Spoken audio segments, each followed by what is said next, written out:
তার ফ্যামিলি থেকে তার একটা পারমিশন নেওয়া যে আমার এই তন্ত্র মার্গের এই জিনিসটা লাগে। হ্যাঁ, কিছু সাধনা আছে, কিছু সাধনায় আছে যেটা আমরা মহাকালের সাধনা করি, সেই সাধনার ক্ষেত্রে অর্থাৎ সেটা মহাকালকে নয়, সেটা তার যে বাহন আছে তার বাহনকে সেই জিনিসটা দিতে হয়।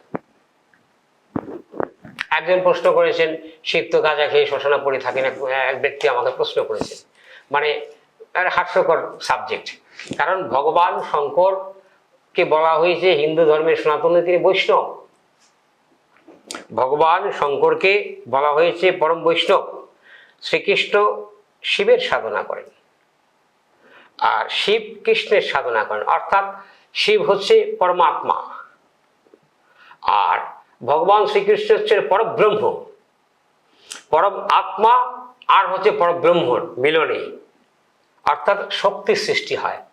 কারণ কেন বলছি, অনেক কৃষ্ণ ভক্তরা আছেন যে শক্তির সাধনাকে উপেক্ষা করে যান, কারণ ভগবান শ্রীকৃষ্ণ জন্ম হয়েছে কোথা থেকে? শক্তি দেবীর কাছ থেকে।